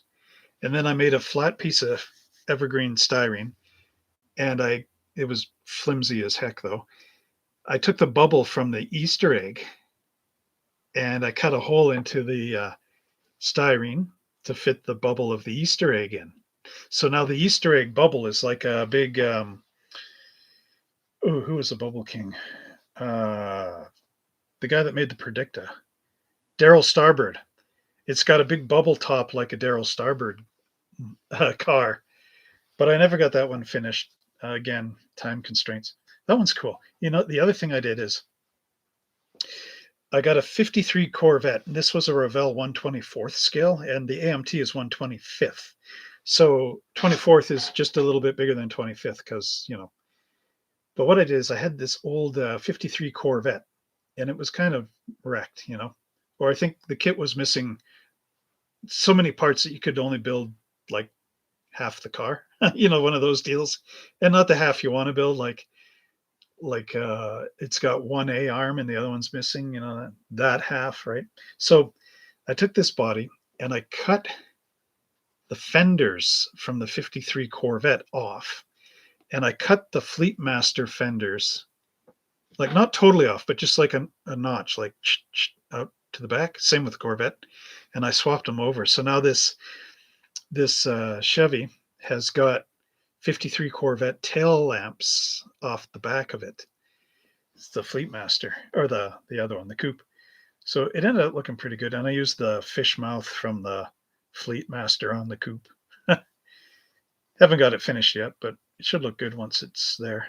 Sometimes I'll get a kit almost built, but then I don't know what color to paint it, so then I stop. Yep. That should be another thing. The aftermarket cross-flow head, I think I remember that. It could have. It could have very well. It's like one of the only cars that has a or a hot-rodded 6-cylinder in it instead of a V8 option. And unfortunately, I had the Car Modeler magazine, #1, the premier issue, and it got wrecked by the High River flood. But somebody in there showed you how to take and put a V8 into that AMT Chevy because of the 6-cylinder in there. Get rid of the 6 and put in a V8. Unfortunately, that magazine went underwater. So, so much for that instruction. But yeah, that's a good kit. I built one and it was warped. It's 1986 edition with the silver box, or pardon me. The car is sitting on a gold, it's got a gold backdrop, and then it had that really 80s stuff, right? It had the grid comes out from the box corners like this, and then the car's on there, and I think it was the model is painted brown, and then it's got the flames on the front, or gold maybe, and the flames are on the front, and it has a stove bolt decal just behind the decal, just behind the flames. That edition, it was molded in duck egg blue, and I got one, and the front fender was warped out, so my dad helped me kind of get it back, but it's still got this bizarre gap in there. It's got you can make, no, I don't think it had posable wheels, but my dad made the little pins so that you could link in the tie rod. So we made it have the steerable wheels. Pretty simplistic. I've got so much. The Corvette, the model kit, the 53 was the monogram. The monogram 53 Corvette in 1/24 scale. That's where I cut the rear fenders off and swapped them onto the coupe 51. Yeah, did some really big customizing things back in the past that never got finished. That's what I should do. Hey, what's in the box? And sort of like a where did I leave off series, and show you guys like where I was getting at with some of these things. That'd be pretty good. I think you might enjoy that. If you're enjoying me pulling through all these, showing you the different things, shouldn't be too bad. So yeah, well, not too many people came out for this live stream today. I got 3 currently, and I think it went up to about 6, and then everybody took off. So I don't know. Kind of wonder, are these live streams worth doing anymore? Or maybe they are some way. Or is it better for me just to make straight videos like before? And the other thing I'm not totally sure of is I might need to go get a job. And I say that I might need because January is pretty rough, but it's like when I start thinking, okay, I need a job, I need to write a resume, all of a sudden it kind of gets better a little bit, and then it gets worse again, and then it's like, okay, I need a job, but then it goes better. It's been doing this sort of thing all month to me. So, 59 parts, cool. So I don't know. So if I do have to go get a job, that means I can't really be doing live streams on Wednesdays. Yeah, I think so, Paint Namer. The other thing I'm thinking of is maybe I could do a live stream Friday night, just move it back a bit. But then everybody goes out Friday night too, right? So I don't know. It's all kind of weird. Wednesday seems to be okay, but then if I'm working for somebody, well, they probably want me to come in Wednesday. I don't know yet for sure. Usually that's the case. So I think I just got to play it by ear. But the other day, we ended up, you know how I need the watch time hours to get monetized on this channel? So yesterday we hit 3,948 watch time hours. And today was 3,939. So it went down a little, but I am so close to getting this channel monetized. And the nice thing is you guys don't have to do a thing. YouTube does it. So what happens is when you get monetized, that means you put in all the paces. So you need 1,000 subscribers, 4,000 watch time hours. So that's sort of like the goal. So once YouTube sees and recognizes that you've gone past the goal. So like before, here's the open field, and then there's the goal there. And then beyond the goal, it's bigger and better things. So this is sort of like going from the little league to, oh no, wait, what's football? What's the football terminologies? The junior leagues or something? I don't know, whatever it is. It's basically from going like from, this is your elementary school to high school football, right? So I'd say like elementary school, you start a new YouTube channel and you get your way up to 500 subscribers. So now you're into the college, right? Or university or no, high school, pardon me. So you're going from elementary school, get to 500 subscribers. You're now in the high school, but you're not here yet. And when you get the 1,000 subscribers and the 4,000 watch time hours, that's when you pass the first massive goal. And that's when YouTube goes, oh, no problem. YouTube doesn't go, no problem. I just saw Gustav just pop in here. That's okay, Gustav. I started my thing late today anyway. So anyway, so you get to the 4,000 watch time hours, and that's when you actually pass that goal. So now YouTube recognizes, oh, you're there and whatever. So then the sponsors, so like YouTube is full of sponsors: Coke, Pepsi, IBM, Apple, Macintosh, GM, Ford, Chrysler, everybody, right? They've got a little thing in there because the content creators are always talking about their stuff. So they will sponsor these videos. That's why you're seeing like Sears commercials or whatever pop up before my live stream and this other silly stuff. That's all the thing. So when you get to that goalpost, YouTube recognizes your work and all this stuff, and they say, hey, we can pay you based on your videos with the money from the sponsors. So that means that all you guys have to do is just watch this channel. So by your watching it, that just tells YouTube, hey, he's worthy of this. And then the sponsors go, here's some money. So that works good. Okay, I'm going to put somebody in timeout, so nobody say anything, because I accidentally pour OG Garage in timeout because somebody typed something after and it did the flip on them.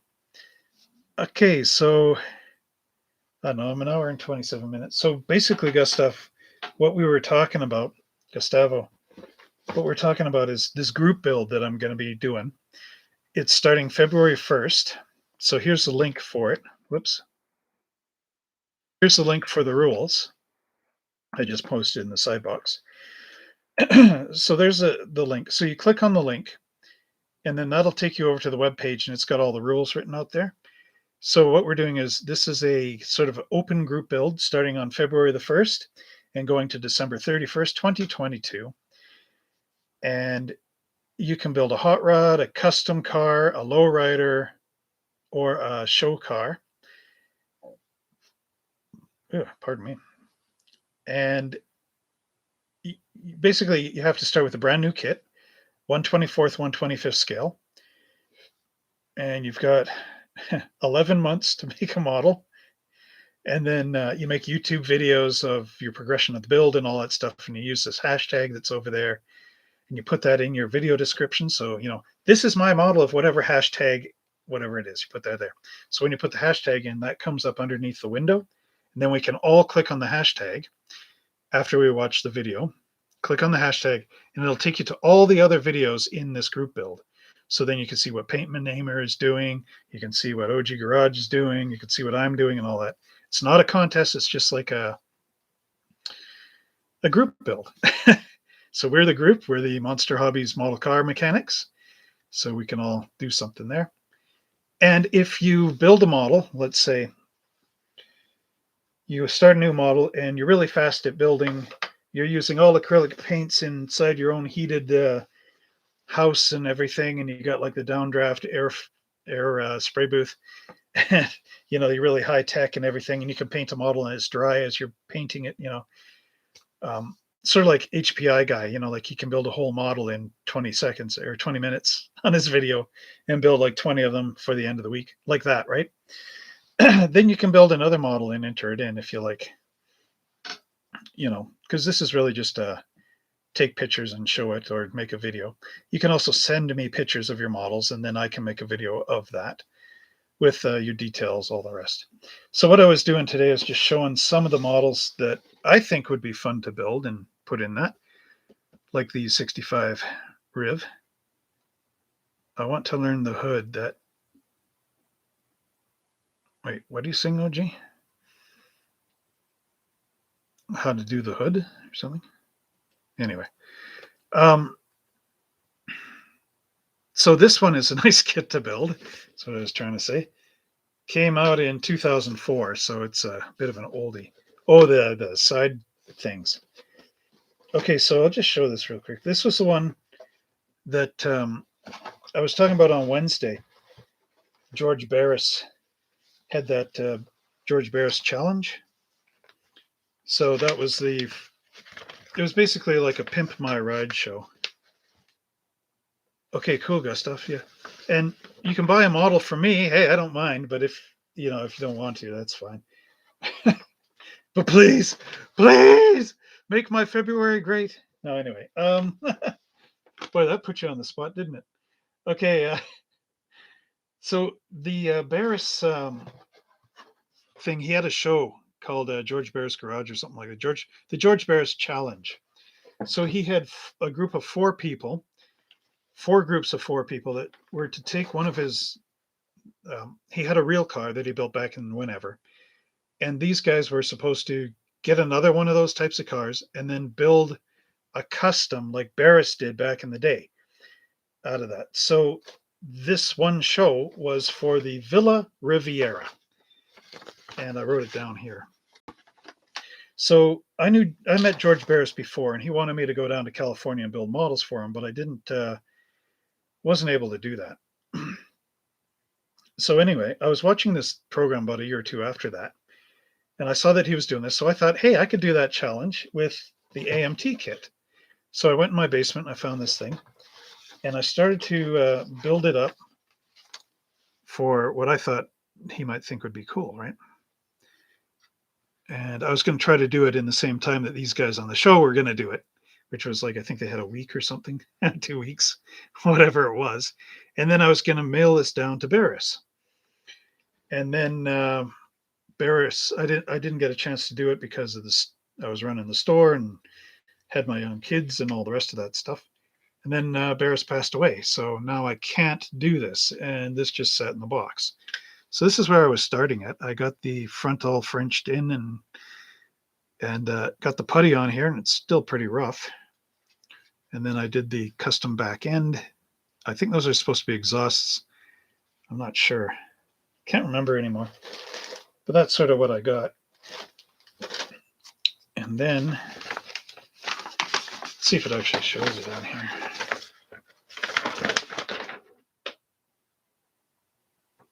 They are, they're just tail lamps. Okay, so that's what goes through the hole, just some circular tail lamps. So yeah, that was that one. And then this is the one OG Garage is talking about. So back in the 90s, I got this kit. It's actually from 87. This is the 66 Buick Wildcat customizing series. And this is what I did to it. I put these scoops in the side like a Ferrari. And what I did is I just drew out the lines where I wanted them, and then I took a scribing tool and I went with a ruler along the lines until eventually I cut through the plastic. Then I pushed this in with my finger as far as I wanted. And I made these little plastic filler pieces and glued them in. And then I made some for the bottom and the top. And it's not a good job, but it does look interesting, like a Ferrari. And OG is talking about doing that, but on the hood. So basically, OG, what you would do here, let's just, I don't want to draw on this though. So let's say you wanted,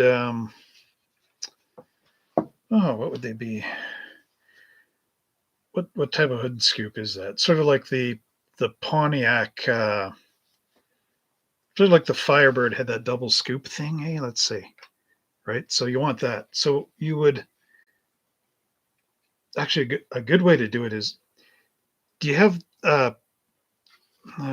is my aunt's here? Yeah.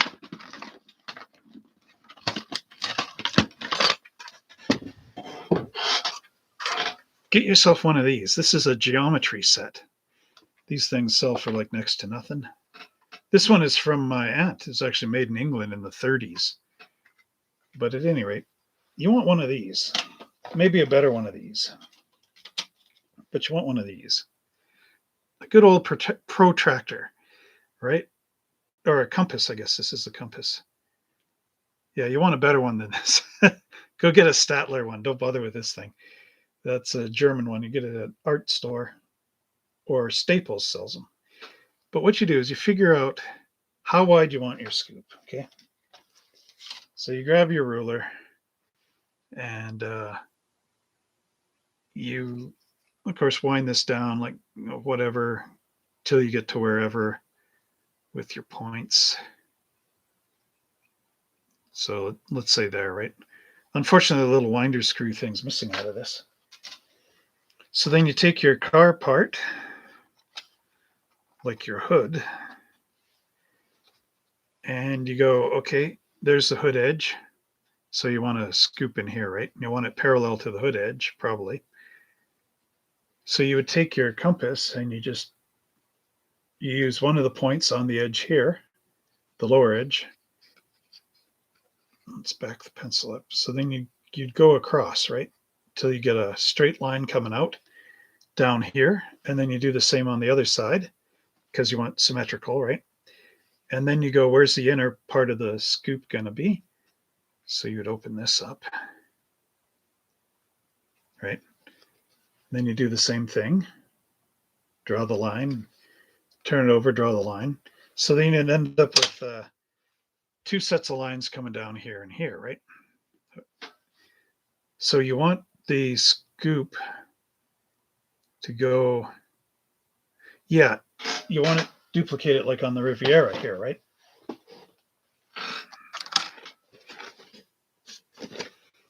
Sort of like that. So you say, okay, this is the high flat spot. And then as you go back here, it's going to go down lower, right? Whereas that's going to be flat. So let's say you're doing it like that. So you'd have your two lines there and two lines there. So you take your scribing tool, and because those are going to be in the back, you would draw a line, or probably go with the curve, right? So again, use your compass to map out the curve. Okay, right? Mapping out the curve.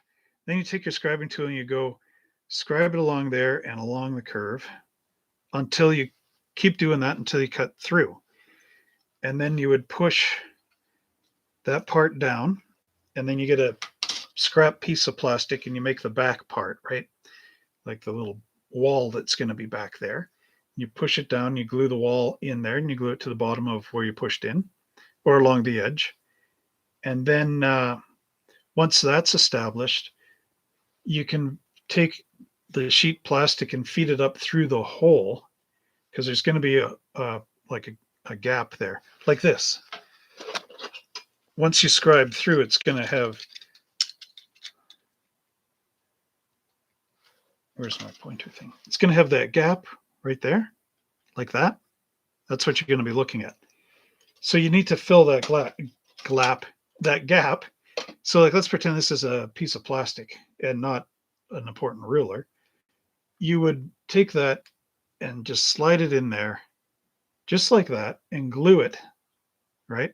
With your scoopy things sitting down. That's what I did here, right? Although I didn't do it very well, but that's what I did. So you put the plastic there, and then you let the plastic dry, the glue on the plastic dry. Give it like a day or two. And then you take your hobby knife, which I don't have one, but you go along and you would cut that off, the piece that's sticking up. And then you use your sandpaper and just do it nice. And that's how you make the sunken down style of hood scoop thing. So it's not very difficult. It's just time consuming and a little bit of know-how. And then you get this kind of interesting stuff going on. What really should be happening here is this should be open, because the whole point of that scoop is to, evergreen styrene or plastruct is another one. But the idea of that is so that as the car is driving along, right, this scoop cools down the braking surface back here. So when you do the hard braking, the heat is being like cooled down by air. But I've got mine blocked, so that wouldn't work. Hey, Big Charlie's in the house. Turn on the stereo. Yeah. No, I didn't lose it. Okay, there it is.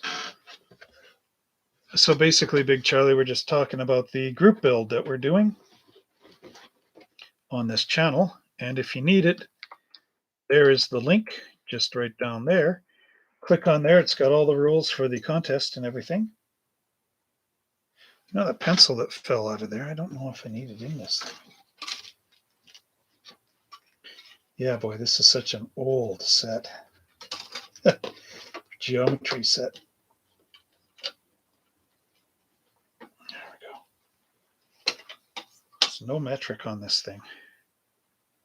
It's all inches. Oh, wait, is there metric? No, it has to be metric. This is made in England. And look, it's made on Validium. Validium plastic. Validium. Who talks like that these days? Validium. It's probably like one of those radioactive plastics. This came out in the 30s. Get on the Geiger counter. Anyway. So Big Charlie, this group build is for 124th, 125th scale cars, just to have everybody on the same page there.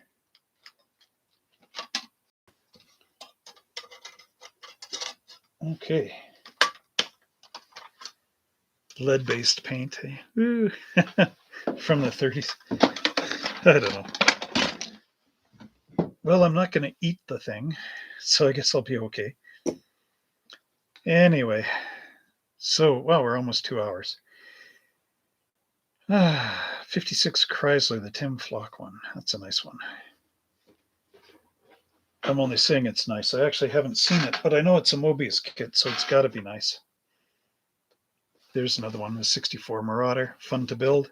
Lots of custom bits. So look for kits like that. Always good to make lowriders and other things out of. So I think it's about time to get going. It's a bit of a short one by 15 minutes. Anyway.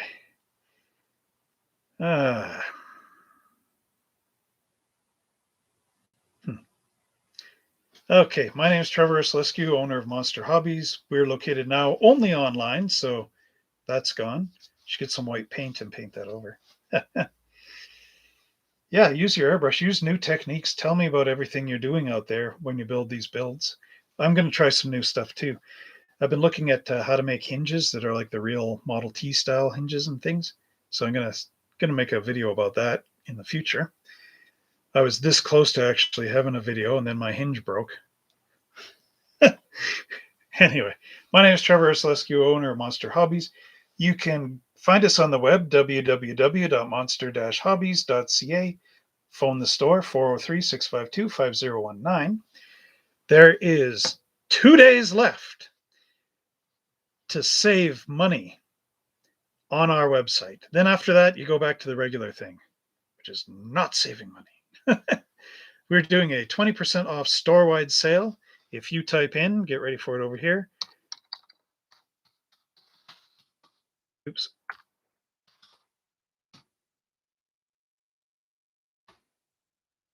GS.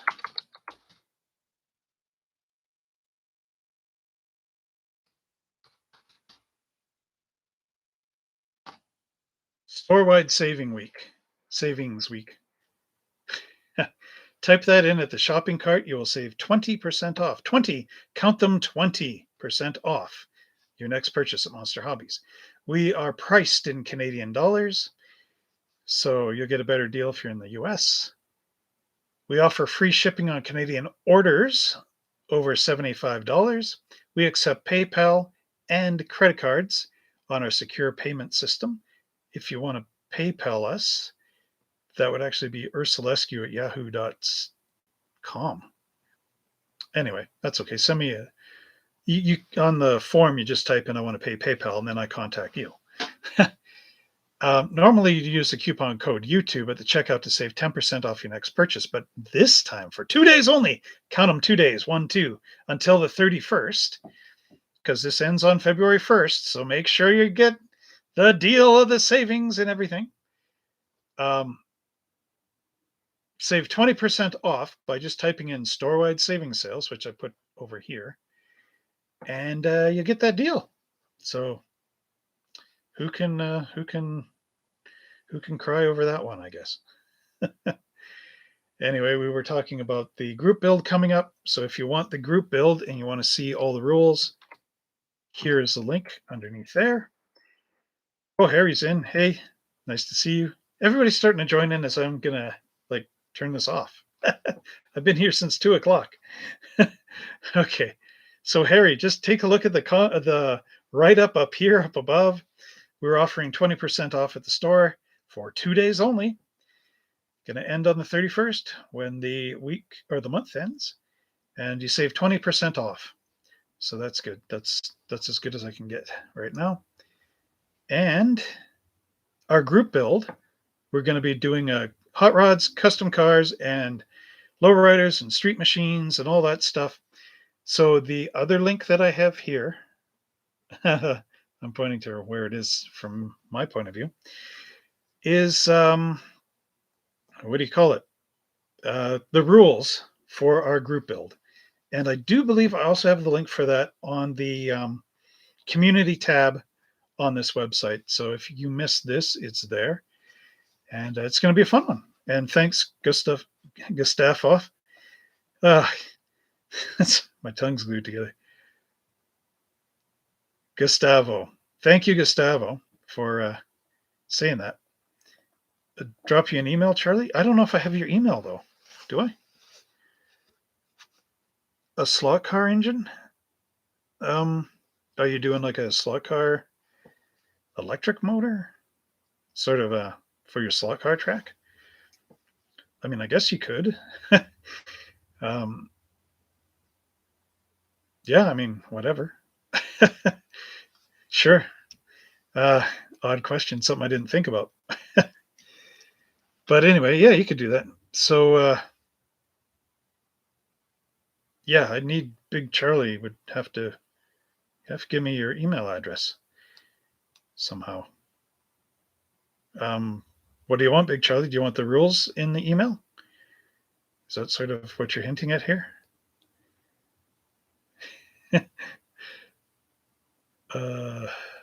Hopefully. I don't know. Get away from Big Charlie here. Do do do do do do do do do do do do do do do do.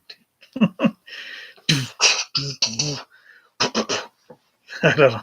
Anyway, well, I think Big Charlie would be easier for you to drop me an email since I'm putting my email everywhere.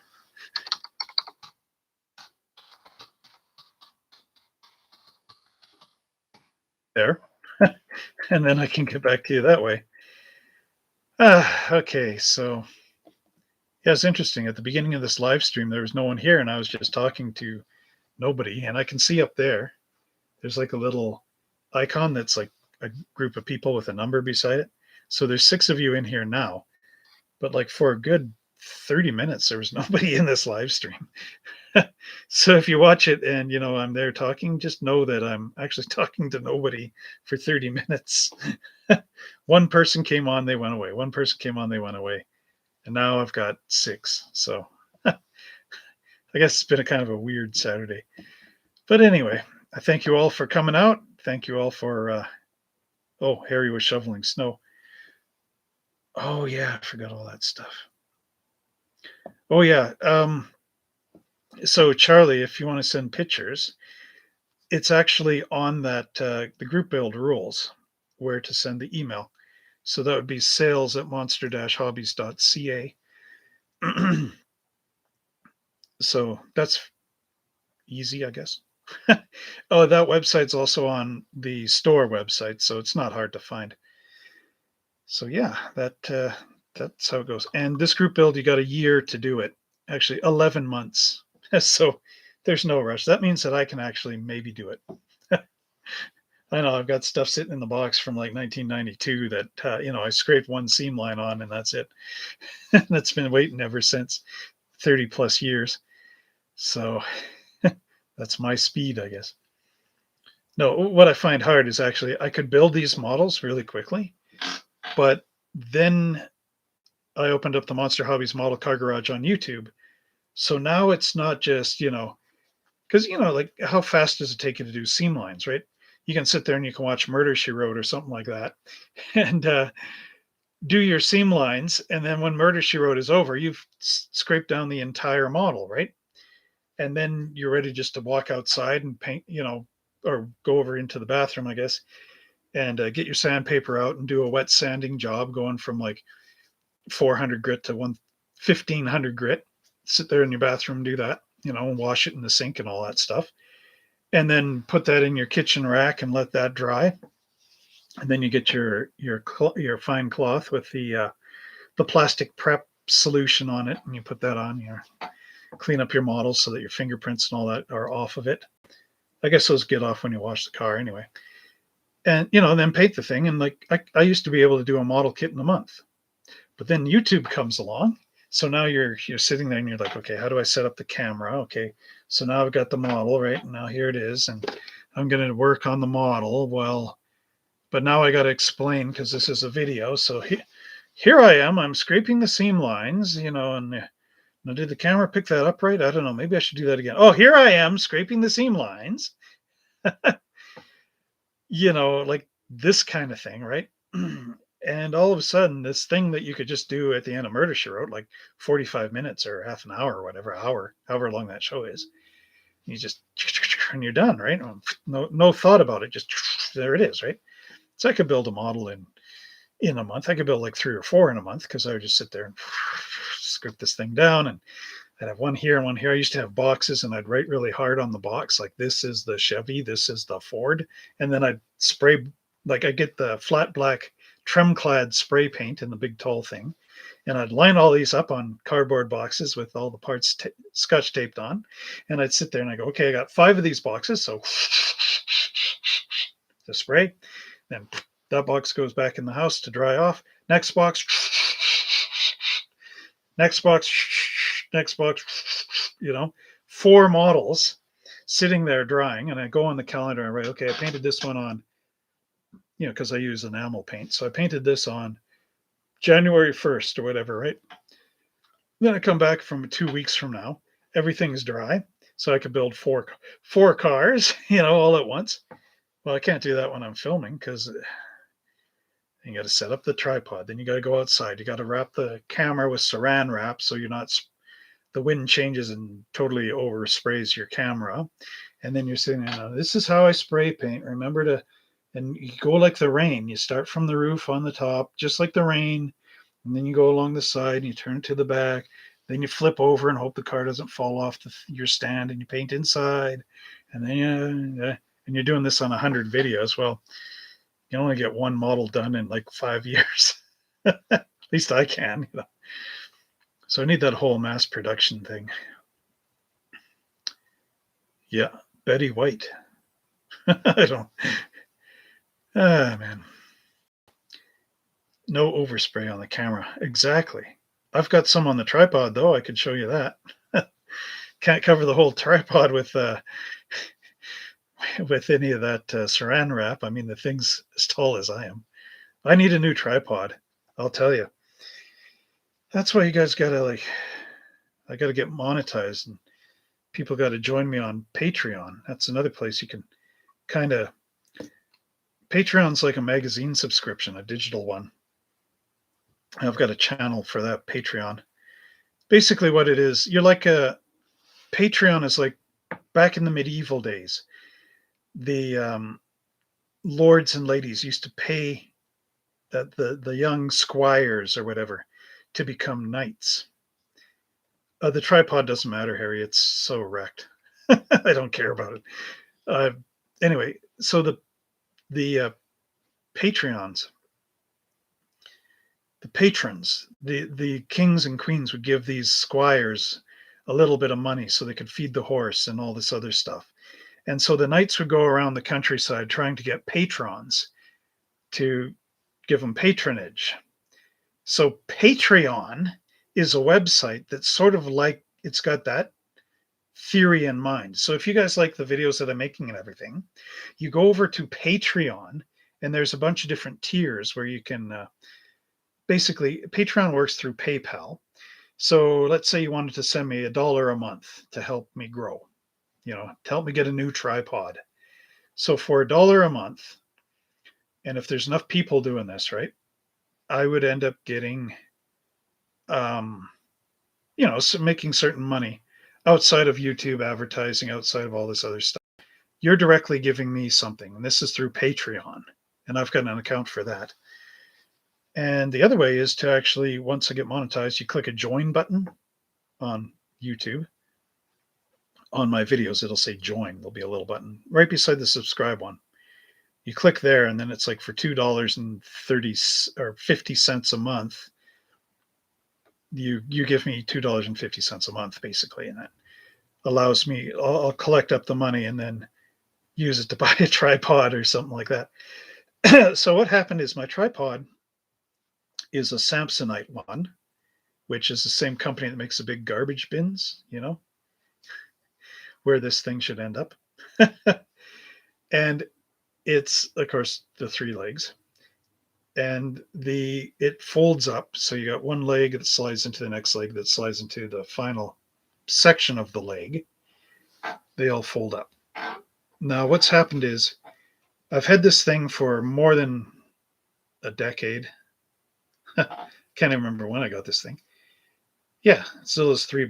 Patreon is $1. So anyway, so these legs slide up, and the inner one has a plastic clip. So when you pull the leg out, the clip goes pop into a little hole on the leg so that you don't just pull the leg straight out. And then the other one has like a squeeze clamp thing. And then they're knuckled in at the top with a bar and stuff. Well, the knuckles are plastic. The legs are aluminum. And, it's cheaply made. So what happened is one day, of course, I pulled the leg and the clip stopped being a clip, and I pulled the leg straight out. And then the thing fell over one day and it hit one of the knuckles and cracked it in half. So now it's like this, instead of around, it's like that. And then the other leg did the same thing. So now when I fold the legs out, they want to pop out the top of the knuckle, which makes them like dangle off over here. So then I got to click them back in. And it works, but it's a pain. And then you can't really set it up right, because when you spread it open, it wants to you put it down and it wants to go a little more open. And then the camera goes over a little bit. And I don't know. I mean, I've been managing with it for like 2 or 3 years now, but it should be nice just to. Oh, and the other thing that's funny about it is it has the little skid plate to mount the camera on, and then you lock it in. It's got a little tab thing that locks over, and you can unwind it and put your camera up like this. So that's another good feature with it. But the one thing so I was getting a couple of puzzles and stuff from a guy that owns a shop where he goes and what do you call it? He's a used, not a furniture store, but like just an overall thing. So he goes and gets his stuff from estate sales and people that are passing away, or people that want junk out of their house and whatever. So I was getting puzzles for the store from him. And he had one of these tripods, but it was missing the skid plate thing. And I was going to buy the tripod because it was in better shape than mine. And of course, when I went back to get it, he had sold it. So it's like, I got to deal with this busted thing. Anyway, whatever. And another thing I noticed with my camera was, you know how in my videos, you'll see me and I'll be like, hey, everybody, today we're talking about this model, blah, blah, blah, right? The sound is really good. And then when Danny's talking, the sound is really good. And then when I go to my overhead setup, where you're actually looking down at my hands and the instructions, you'll notice the sound doesn't sound as good. It's because the microphone points straight out the front of the camera. So when you turn it this way, it's getting the sound volume in, not from being like straight here to my mic, but the sound actually has to, because now the mic is this way, when I'm talking, my voice is coming out this way. So the microphone is picking it up this way. So you'll notice that I'm kind of muffled out a little bit, but I'm not sure how to fix that because I do have the microphone here, a different one, right? The one you're listening. Where are you? This one. But this one, I'm using Windows Movie Maker to edit, so I can't really dub over using this microphone, which is a shame because that would make that scene all the better. I used to have a program called Power Director. It was so nice. A friend of mine, I had a computer that blew up, and a friend of mine, he had an old laptop, his brother's old laptop. His brother gave me this computer, and it had Power Director 13 on it. And that program was so great for editing because you could talk. It had like 4 tracks for video, so you could lay out where you wanted your video to be in, and then you could overlay, so you could put in like the video too. So I'm talking here, and if I said, we're talking about this car, instead of me holding it like I have to do with this, it would come up in a window like there, and I could sync that all in and everything. And the microphone problem, I guess I could use a off mic like this, but I could also talk into my camera and record myself saying things and then put it into Power Director and hide the footage of me talking directly to the camera, but just take the audio over top. And you'll see this if you watch my slot car racing videos. Look at around maybe 2018, the videos I made for slot cars then. 2018, 2017-ish. But you'll see like I can have text pop up and the screen and all this stuff. And then that computer crashed. So I lost Power Director. The exploding laptop sucked that out. So now I'm back to Windows Movie Maker. I mean, it's a solid program, but it doesn't allow you to do a lot of stuff. So unfortunately, that would be another thing that if I could make enough money on YouTube, what I really want to do is I want to get a entire computer system that is only devoted to YouTube, making YouTube videos. Nothing else goes on there. I don't even look at websites or nothing. I just film, record, edit, take that, move it, and put it on YouTube, and that's it. Nothing more. And use this one for everything else, the business, the talking on Facebook, all that other stuff. Because that one will keep it completely isolated so it's not getting, hacked or whatever. Like even just plug it into the web long enough to upload to YouTube and then pull the plug out of it, like that kind of thing. I mean, maybe that's old-fashioned thinking, I don't know. But just so that it's like the best of the best, never gets clogged up with anything, and only operates for video editing, period. Nothing else. Absolute 100% pure of any contamination with any other thing that I could do. That's what I want for a setup. But that requires money in a studio kind of thing, but whatever. Well, and get me a big mixing board and get me like 5 guys doing that so I can increase the sound by sliding the thing up and all that. Total, like, let's do green screening and I don't know, whatever. Actually, it's funny. Most of that you can do in your phone. You can just do it for TikTok. Anyway, okay. Well, now I've made it up to the 2 hours and 5 minutes mark. So I hope you enjoyed this little live stream. I look forward to everybody getting started on the builds. Remember, you do not need to buy a model from Monster Hobbies for this build, but we would really like you to. Okay. Big 20% off store-wide sale at www.monster-hobbies.ca. Just type in store-wide savings week. You got 2 days left. Ends on the 31st. Actually, it's over on the 1st, but you know what I mean. 31st is your last day. So thanks for everyone joining in. It's nice talking to you all in the sidebars. And until next time, happy model building.